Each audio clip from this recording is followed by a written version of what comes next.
Hey everybody, Lee with LG Speed and Custom here, and in this video we are going to be doing a 6 volt to 12 volt conversion on Kevin's 1947 Monarch.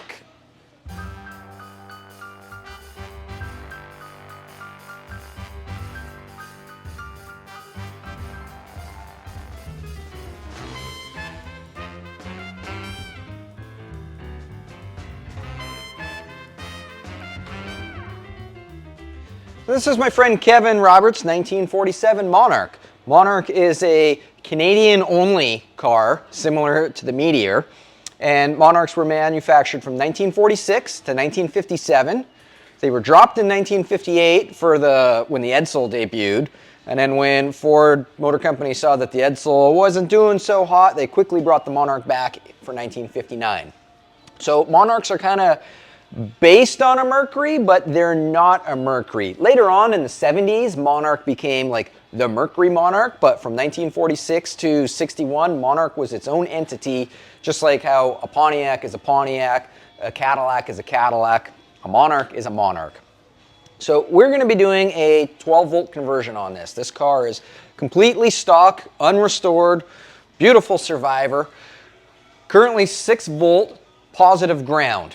So it'll now be 12 volt negative ground, such as like the same way that a normal car is. So we're gonna walk through that conversion step by step in this video. All the lights are gonna have to be switched out for 12 volts. We've got resistors for the heater fan. We're gonna have to drop down the voltage for the coil. We got this little doodad, which is a little voltage reducer for the gauges to drop them down. I think they're supposed to be at like 5.5 volts is where they work the best. So that's what we're gonna do in this video, is show you guys how to do all this stuff. First thing we're gonna do is check out all the electrical accessories right now to make sure that everything's working. If something is not working, we'll make a note of that so that after the conversion is done, we can, and like say we didn't check all our lights and we convert everything, turn the headlights on, and one of the lights doesn't work, you know, then we would know, because we checked earlier, that that is not something that happened as a result of the conversion, but another problem somewhere else that we have to figure out. So we're gonna try to figure most of that stuff out before. Yeah, let's get into it.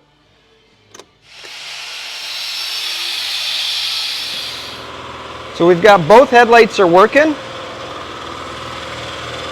We've got both taillights are working. The license plate light is not working. Could be a bulb, could be a wiring issue. The dash lights do not seem to be, they don't seem to be working. So because none of them are working, I'm going to assume that's a wiring thing. Let's try our park lights.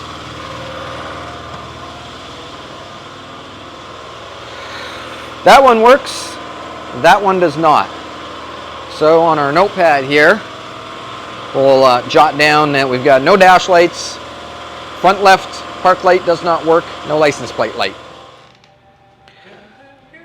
Let's try our signal lights. This car has an aftermarket signal light switch in it, which I believe we got to turn the ignition on for that.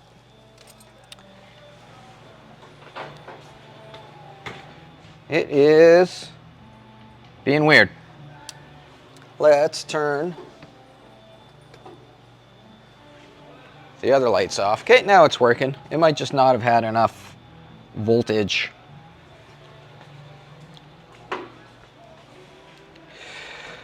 Again, nothing on this side. Let's try the other side.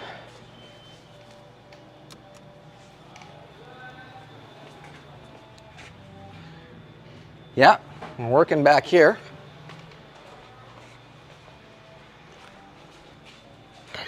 And we're working here. So we'll check this bulb first to make sure it's working. I wonder what these bulbs are all about then. These I don't think are stock. I think somebody put those on there. How about our brake lights? Brake lights are working. Let's try some of our interior accessories. Vacuum wipers, so we don't have heat. Nothing.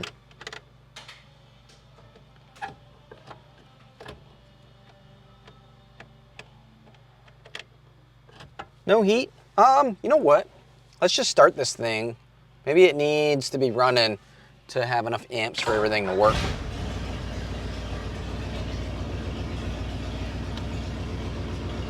Nope.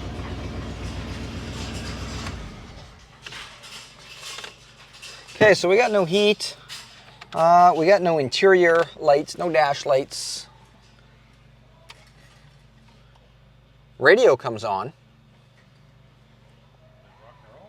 No rock and roll.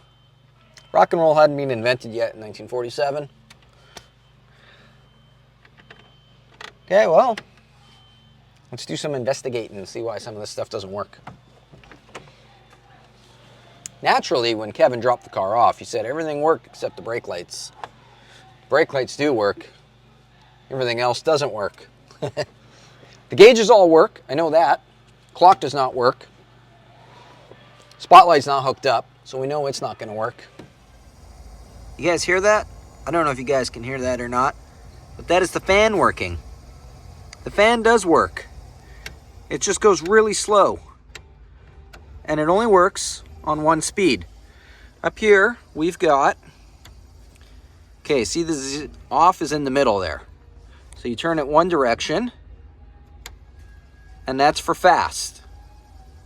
Turn it the other click, and that's slow. Back to off. Now you can go this way, and we've got fast, and we've got slow. However, it only works on one speed on this. The reason, or the way these fans work, or these heaters work, for those that don't know, is you turn it one direction, and it sucks air in through the defrost vent, and it blows it through the heater core and out these little doors on your feet.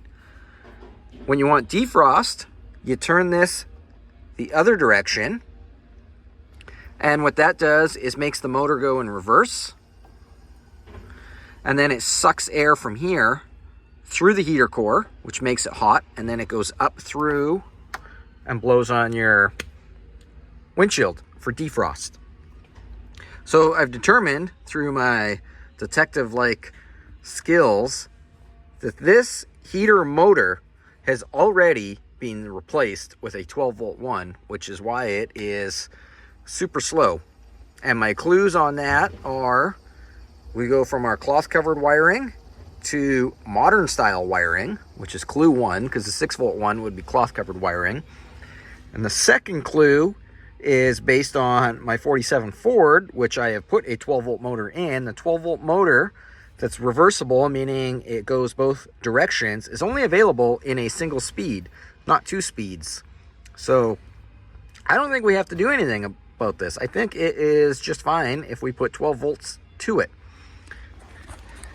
Had this been a 6-volt motor, what my plan was, and it was kind of an experiment, I've never done it before, but I talked to my friend Jamie, who is a automotive electronics guru. That's what he does for a living for his entire life. And I asked him, I was like, hey, can I just like hook that up to a ballast resistor? Because I mean, that's technically what a ballast resistor does, is like 12 volts goes in, and then I think they drop them down to like 9 volts or something, which you can probably run a 6-volt motor on 9 volts and it would be fine. So I talked to him about it, and he said, yeah, that'll probably definitely work. So that was my plan. However, now that we know this is a 12-volt motor, and we don't have to do that, we don't have to put a ballast resistor in. Moving along. Before we move on, I gotta fix the heater. I can't just, let me show you here. Whoever put this heater motor in, where's our light? These wires are just like, yeah, they're like that. So I can't just ignore that. I have to fix it. There we go, that's a little better. Some proper connectors, some shrink tube, and it's tied up. Out of the way. Well, moving along to this park light issue, there is no bulb, no socket. It's dangling down here. So I wonder if we plug that back in and it makes a ground, if it'll work. Huzzah, look at that.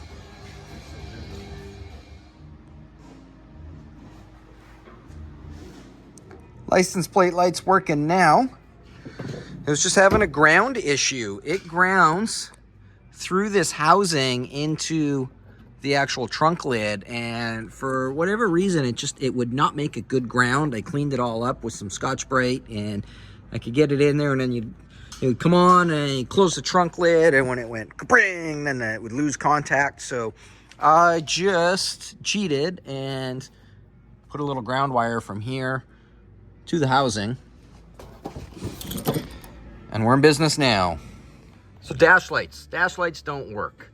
Now, most cars, when your dash lights don't work, if you take your headlight knob and twist it around, usually they'll come back on. And the reason for that is there's a rheostat in there that adjusts how bright they are. You can make them dim or not dim.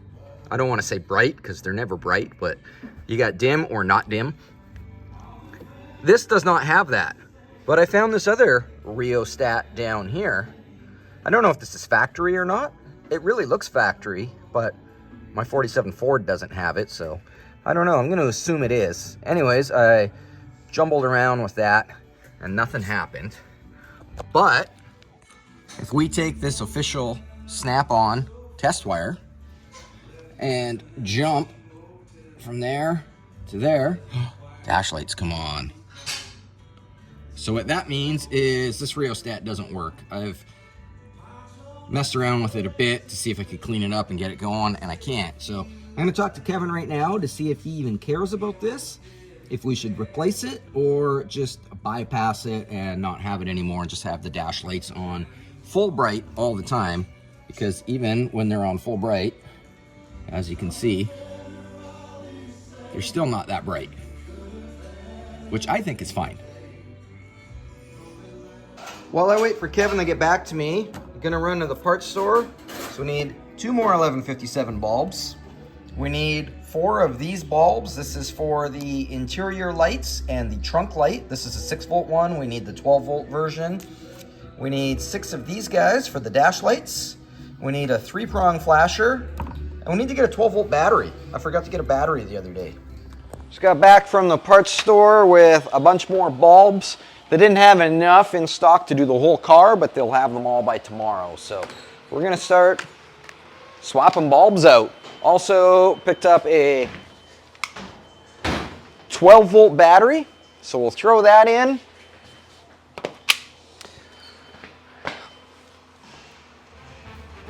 Yep.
So we got rid of that little resistor. Kevin got back to me and said, just bypass it. He's fine with the lights being as bright as they can go, which I agree with. That's how I would set it up too. So we just splice these together with a little butt connector and a piece of shrink tube. I'm still waiting on the bulbs to do the dash. They won't be here till tomorrow. So we're gonna move on to the coil. Here is our power wire going to the coil. We are going to run it through this ballast resistor, which will drop the voltage down. This coil bracket this is an APA style coil bracket, meaning it's supposed to go on like that on the cylinder head on a 49 to 53 engine, but it is being bolted to the original early style coil bracket, which is great because it leaves us with this little hole, and that is where we can bolt. So more or less we're just going to take this red wire, which will have a 12 volts running through it, and it will go into here. And then on this side, I think these drop it down to 9 volts, which is a little more than a 6 volt coil should have, but I think in the real world, it's gonna be fine. We'll give it a try. If for whatever reason, this does not work and it's too much power for this, all we have to do is replace this coil with this style coil, which is a 1.5 ohm 12 volt coil. And this requires a ballast resistor anyways. So, I mean, we're not, by putting this in, we're not, affecting anything that, if it doesn't work down the road and we have to put a 12 volt coil in, we're gonna need one of these anyways. So we got nothing to lose by trying this. Our ballast resistor is installed. So remember our positive wire, like our power wire, used to be hooked up to this side? Notice that this is the negative side. So this car is still positive ground, meaning the positive side of the battery is what gets grounded, and we're switching it to negative ground like most vehicles are. That means we have to switch. Our power no longer goes in the negative side of the coil. It needs to go in the positive side of the coil now. So we rerouted the power wire to the top of the ballast resistor here. The ballast resistor is bolted onto that extra bolt hole in this bracket. And then I ran a new wire out of the other side of the resistor to the positive side of the coil. I then took the distributor wire over here, which used to be on the positive side, and I just moved it over to the negative side because our current is now going to be going this direction, whereas before it used to go that direction. We're also going to have to switch the gauges because the gauges are currently hooked up for positive ground. So we got to take the positive side of the gauges and move that to the negative side. It's really easy to do. It's not as complex as it sounds. Basically all we're doing is the current used to go this direction out of the battery this way, and now it's just going to go this way instead. So just because the current changes directions, we just have to change the direction that it goes into the gauges. So speaking of the battery and, positive ground, we're going to take the 6 volt battery out now and replace it with a 12 volt battery. So if you'll notice here on our negative side, this cable is going to the starter solenoid, and on our positive side, our positive cable here is going to the ground. All we got to do when we put the new battery in is just hook this one up to the positive side of the battery, and the ground will get hooked to the negative side of the battery. Gonna check this out, why we've got this extra ground strap here. I don't know if it's just bolted to the firewall. We can probably just get rid of this completely. We'll probably check to see where this goes. It's running down there somewhere. See if we can tidy some of this up a little bit. Oh yeah, that random wire, it just goes to the back of the starter as a ground. So we might be able to do something a little better than that.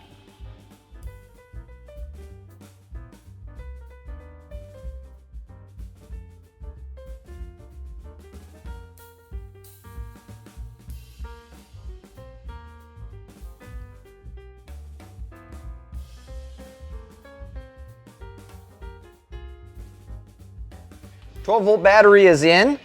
We got rid of this ground that wasn't hooked to the battery at all and just went to a stud on the firewall, so we don't need that anymore. We got rid of this ground that went from the battery post to the starter because that you don't even need that. The starter grounds through the block as it's bolted on, so that's gone. We also replaced the battery cables with fresh new ones, just simply because these ones were pretty crusty. There's pretty corroded in there. So we were in there, you know, why not? Might as well. So this is all buttoned up now. Much tidier looking, new cables, 12 volts. Moving along. Under the dash again, signal lights. Let's talk about signal lights. Currently, we have a 6-volt, 3-prong flasher. All we got to do is unplug that and plug in a 12-volt, 3-prong flasher, which is apparently hard to do. There we go. Just got to hold your tongue right. Signal lights are done. So all we've got left now is dash lights, which we're waiting for. We still have to do the voltage reducers for the gauges and switch the directions of the gauges around. We got to hold off on that for a bit because I'm waiting for the pigtail for the voltage reducer. We're also still waiting for the dash lights. They won't be here. They'll be here tomorrow. The plug for the pigtail, it'll be here on Monday. And also what's supposed to be in on Monday is the one thing that you guys have probably all been wondering about. How are we going to charge our 12-volt battery? Currently, this car has a 6-volt generator. So there's 3 different options that we can do with this. Option 1, put like a GM-style 1-wire alternator on it. Probably the most economical, but Kevin doesn't want to do that, and I don't blame him either because a GM 1-wire alternator looks so out of place on a flathead, especially because the alternator, it's not hidden, like it's right up on top. It is the first thing you see. So option 2, take the 6-volt generator to any competent starter and alternator rebuilding shop, and they can convert that to 12 volts. Along with that, we will replace the voltage regulator from a 6-volt regulator to a 12-volt regulator. Or option 3 is like how I did on my 47 Ford and on my 32 Ford, is PowerMaster makes what they call a power gen, and that is a 90 amp alternator inside an original style generator case so that it looks factory, but gives you like the 90 amps and the reliability of a newer alternator. Kevin has chose to go with converting his 6-volt generator to 12 volts. So what I've done is I took a core that I had, actually the one off my 47 Ford, the original 6-volt generator. I took it over to the electric shop and they are converting it to 12 volts right now. They said it should be done on Monday. So I think that's about as far as we're going to go on this project until next week. So hang tight, we'll be right back. So Jim just brought up an interesting point that he thought I should mention to you guys. Say hi, Jim. Hey. Can I just hook 12 volts up to my 6-volt wiring? Why, yes, Jim, you can. 6-volt wiring, 6 volts use high amps, so they have heavy wires from the factory. And when you switch to 12 volts, because it doubles the voltage, it reduces the amps, meaning that you can run 12 volts through a 6-volt wire, and they are more than capable of handling it because the 6-volt wires are actually beefier. They're designed for more. So as long as your wiring harness isn't frayed and crumbling apart, you can absolutely reuse your existing wiring harness on 12 volts. Thanks for bringing that up, Jim. All right, it's next week. We've got our generator back from the electric shop. We've got a new 12-volt voltage regulator. We've got a 12-volt spotlight bulb for the spotlight. And we've got our dash lights. So we'll probably go ahead under the dash. We'll put these dash lights in.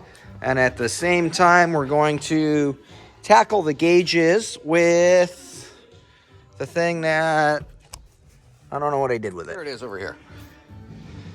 The voltage reducer. So green wire is 12 volts goes in, black wire is ground, red wire is 6 volts that goes out, and then we got this little dial on the end that you can fine tune it to, like, you know, if you need 5.5 volts or 7 volts or whatever, it's adjustable. So that's going to go for the gauges to drop them back down to the correct voltage to make them happy.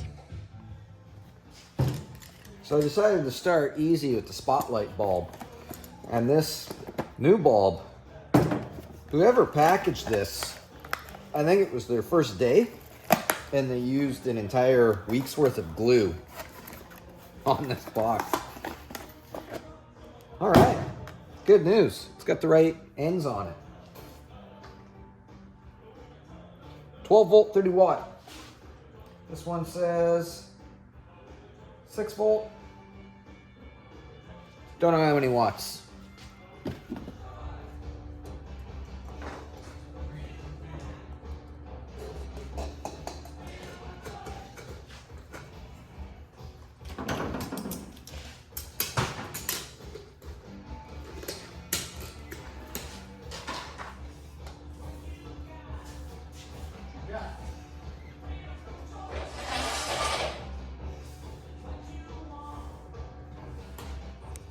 Hi, so here we are crammed under the dash. This is very comfortable. I'm in a very happy position right now. My feet are up where my head's supposed to be, and my head is where my feet are supposed to be. Let's take a look underneath here. So I just changed all our bulbs. There's 2 in this cluster, 3 in this cluster, including the high beam. And then if we go way down up there, we've got the clock, and then there's also a light in the glove box. Those are all done. Oh, hold on. Gas pedal in the neck. All right, now we've got our gauges. So this big guy here is the amp gauge. You see that? There we go, amp gauge. Keep in mind, we have gone from positive ground to negative ground, which means the current is going to go the opposite direction. What does that mean for our gauges? That means that if we keep our gauges as is, they're all going to go backwards. We don't want them to go backwards, so we have to change the direction the current goes through. How do you do that? You just switch everything around. You see how they got the 2 posts here? So this wire right here, we're going to take off, and we're going to switch it with this one, and that will allow the current to go the other direction. The other 3 gauges, it gets a little more complex. You see this green with black tracers, this wire here, how it comes over to this little plate that comes across to that. What that does is allows the power to come in here, operate this gauge, and also jump across to this gauge. So we're going to have to take this apart, and this one here is going to go there. That one there is going to go here. We're going to get rid of the plate. And then we're going to have to run another power wire from this side, because we switched sides, all the way over to this side. This wire right here, we're going to take off and put on this side. Basically, we're just switching all of them over. This guy over here is our gas gauge. We've got the same green wire. So this is our power wire going in. This is the one that goes to the tank. This one's going to come off and go on here. This one's going to go here and go there. But wait, there's more. These gauges have to stay on 6 volts. They won't work on 12 volts, which is where that reducer comes in. We've got to wire that reducer in so that basically this green wire is going to go into the reducer, and then the wire coming out of the reducer is the one that's actually going to go to the gauges. Makes sense? Wiring is easy, isn't it? I think the worst part about this right now is that I've just started to move my wires, and I realized I didn't bring any tools with me. So now I have to get out of this position, go to the toolbox, come back, and get back into this position again.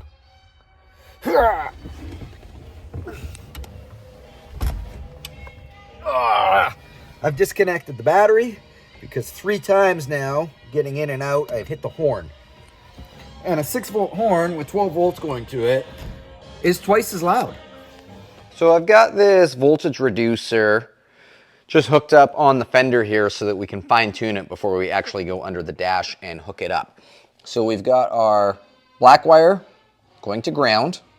We've got our green wire going to 12 volts. And then our red wire, which is the output, is currently reading 6.2 volts.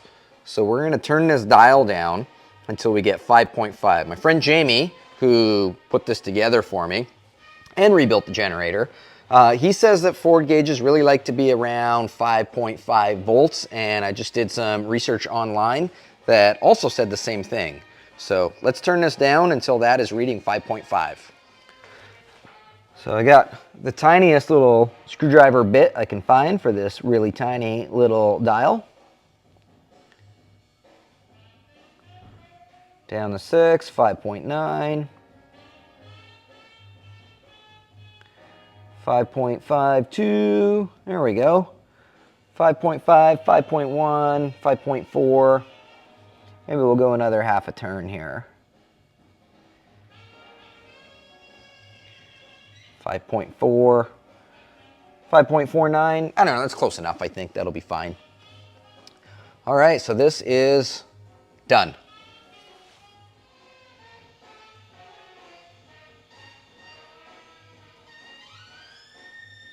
So I've got just about everything done over here. Remember how, oh, let me get my fat finger out of the way. So this wire here used to be there. We just disconnected it from there, moved it to there. And the green wire that used to be here, our power wire, is just hanging out over there.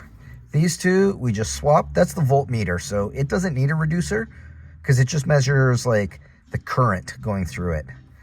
These guys down here, we took this plate out of here and swapped. This wire used to be on this post, it's now here, and this wire used to be on this post way back here.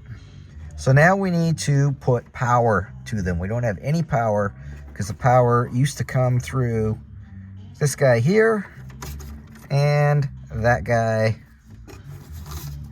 right here. Notice how there's two wires coming out of this one here. I am pretty like 90% sure that the second wire just goes to here. It's just like a little whoop. Back over here, we've got this big cluster, and I've noticed that this is green with black tracers. And I'm pretty sure that this wire is the one that goes to here. So I did have a thought of putting the voltage reducer in here rather than over there. Hey, look at this little spider. That's a dead spider. But I started looking around and there's so many other green wires with black tracers coming out of here that I don't want to make that snip and then find out that's not the case. So I think what we're going to do is double check with our multimeter that when we turn the key on, these have 12 volt. And then I think we'll just probably snip this end off and put a bullet connector on so we can hook it up to our voltage reducer, and then just run a power wire from here to here to here into the voltage reducer, into the output side, the 6 volt side or the 5.5 volt side. So I've decided to use the test light instead of the multimeter just because it's a little bit easier. So Shannon, do you want to turn the on switch on? And then we'll watch this and see if this comes on at the same time. Ooh. Okay, turn it off. Let's go to the other wire. Turn it on. Yeah. Okay, that's going to be our 12 volts in. So rather than stand on my head under there to wire those 3 gauges together, what I did was took a spare cluster that I had sitting on my 47 Ford shelf, and I made the little wiring harness on the bench where I can stand on my feet, which is much more comfortable. This one's a little different. The amp gauge, just the wire runs through it rather than with the 2 little studs like the one in the Monarch. But essentially, we're going to have our 5.5 volts go in here, to there, and then end there. Okay, I've got our little 3 wires all hooked to the gauges there, and our bullet connector here that's going to go to the voltage reducer. Our original power wire, the green one with the black tracers, I snipped the big connection off, and that allowed You know, remember there was two hooked together here? Well, when I snipped that connection off, they separated. And I was able to determine that this is the only power one, and the other one, like I thought, just looped over to there. So I've snipped those out of there just to avoid confusion for anybody else that ever works under this dash, wondering what these random wires are. So we've got just our feed wire now. So this is going to be 12 volt. It's green, so it's going to go into, where'd that go? It's going to go into the green wire on here, which is our V in, which voltage in, and then our red one is voltage out. So it's cool that this is all color coordinated with this thing. I'm going to hook this thing up now, and then we'll try it. I apologize for not filming under here. It's, you know, there's not enough room for all you guys under here. It's a little cramped. Okay, we're all wired up here. This guy is grounded to that dash brace right there. We got it held in place with a secure zip tie. Our wires are all plugged in. Red's going in the red, green's going in the green. Let's turn the key on and see what happens. Start with our dash lights, just so we can actually see the gauges. Woo, that looks nice. Okay, when I turn the key on, let's see what happens. Oh yeah, they're moving the right way. Our fuel gauge is about where it was before, so that's good. Our temperature gauge is working its way down to cold. Our amp gauge is on the discharge side, which makes sense because it's not charging right now. And we have no oil pressure, which normally would be a bad thing, except for the car's not running. Okay, I think we can move on to the last step now, which is the charging system. Okay, the last step, charging system. Here's our 6-volt generator. Here's our 6-volt regulator. This is super straightforward. We're just going to unbolt the 6-volt one and bolt on the 12-volt one. For the regulator, same thing. We're going to unbolt this one and bolt this one on. Only we're not going to hook up the field wire, the middle one. And the reason for that is we have to polarize this. And to polarize it, you hook up the armature, you hook up the battery, you leave the field one disconnected. You start the car. Then you take your field wire and you just touch it to the battery terminal and it will spark. And that polarizes it, which is what tells the current which direction to go. From there, you just hook the field wire back up and it should be charging. That's it.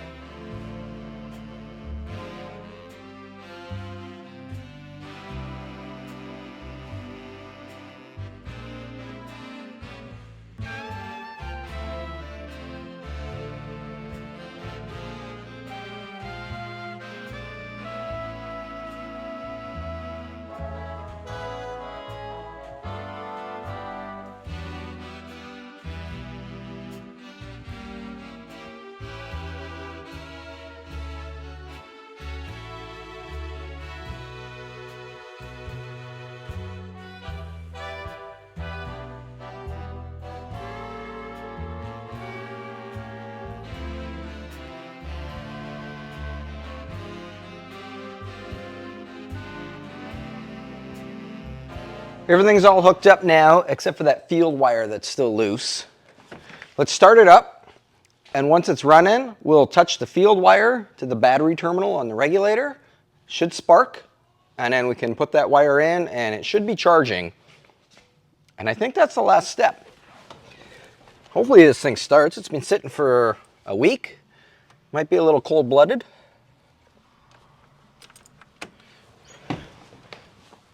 Probably start once I hook the battery up.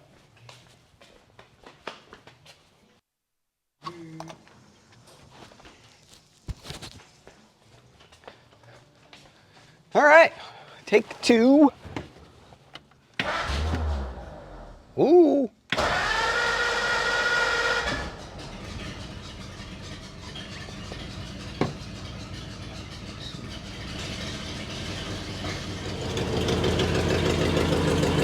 Okay, so we're going to take the field wire here, the middle one, and hopefully, let me move here so you can hopefully see the spark. There we go, just that tiny little spark. Now we can hook it up, and it should be good to go. right, that's all hooked up now. Technically, if it's all working, it should be charging. See what our gauge says. Oh yeah, look at that. We're on the charge side. Cool. Oil pressure gauge is working. We got good oil pressure.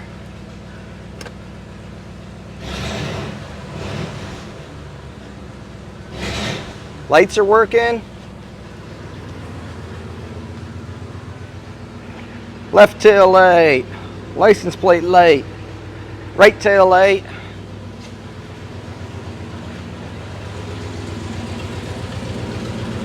Headlights, nice and bright.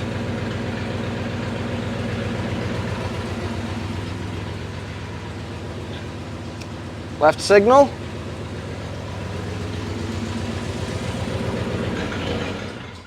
Uh-oh. What happened? I don't think I'm out of gas. Had half a tank. All right, stand by. Well, that was weird. I came over and I put a test light on the ballast resistor, and it was super bright coming in, dim coming out, which is, you know, what it's supposed to be. And check it out now. Turn the key on. So yeah, it just fixed itself. That was weird. Not quite sure what that was about, but the important part is it's running now. Let's try our signal lights again.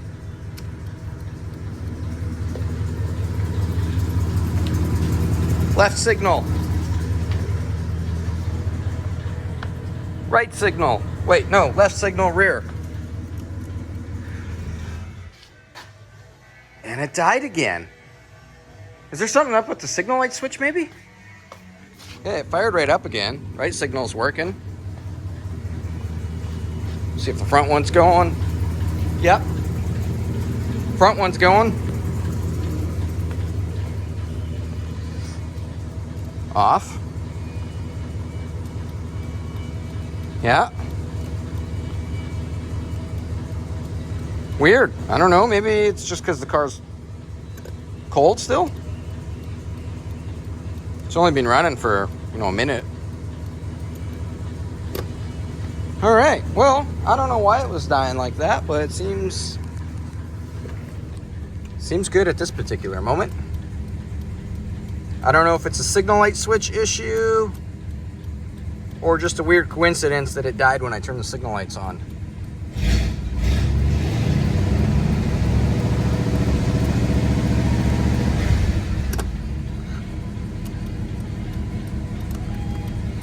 Yeah, well, it seems fine now.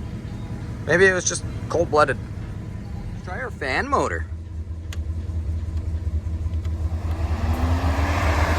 There we go. That's spinning at like a normal, or what I would consider a proper speed. That was the defrost direction. Let's go the heat on the floor direction. Oh yeah, you guys feel that? Nice and warm. Cool, heater works. Glove box light, yep.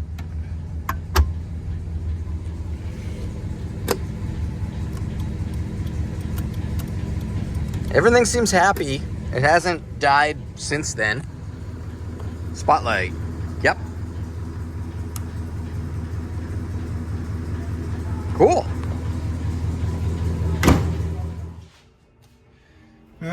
Last but not least, the official seal of approval.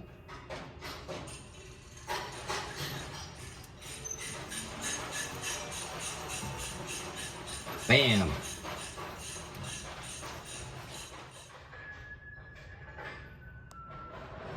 Let's try it one more time, just for fun.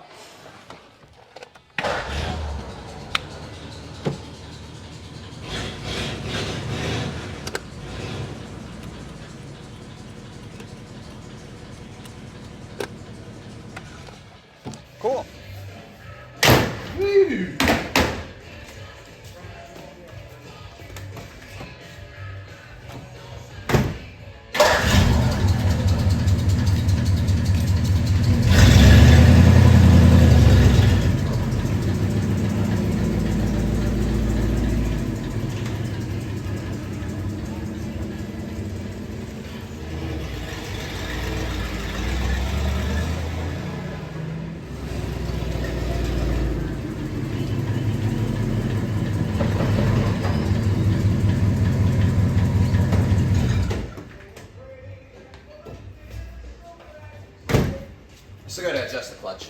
bunch of other little things.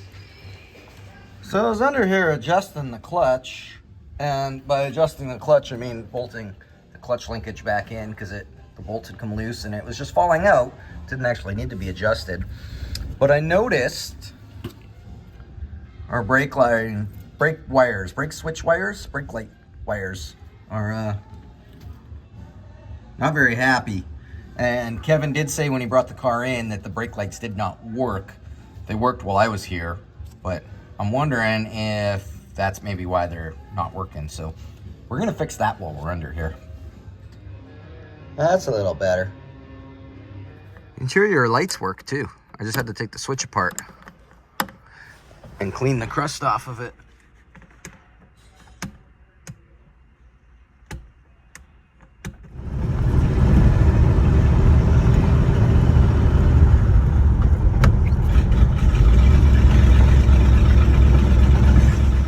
All right, we just got back from a little trip around the block and it's working great. That issue that I had where it just died twice, it only did that the 2 times and it's been fine ever since. So I'm just going to assume that that was just like a weird little cold-blooded gremlin thing, because it's never done it since. So we're not going to worry about it. Anyways, there's how you do a 6-volt to 12-volt conversion on a early Ford. Basically all early Fords is pretty much the same concept. This doesn't have to be 47 Monarch specific. There wasn't a lot of difference from Fords from like 1935 to 1948. They were all pretty much the same. So anyways, if you want to support this channel to show your appreciation for this video, check out lgspeedcustom.com and get some LG Speed and custom merch. We got t-shirts, we got stickers, and we got hot rod parts for you hot rod builders at home. And yeah, that's I think the only video that we're gonna do on this car. Well, I don't know, we might do more in the future, because Kevin wants to drop the axle and stuff in this eventually, as time and budget permits. So if we do another video and you want to know all about it, make sure to subscribe and hit notifications so that when a new video comes up, you know all about it. Thanks again for watching, and we'll see you guys on the next video.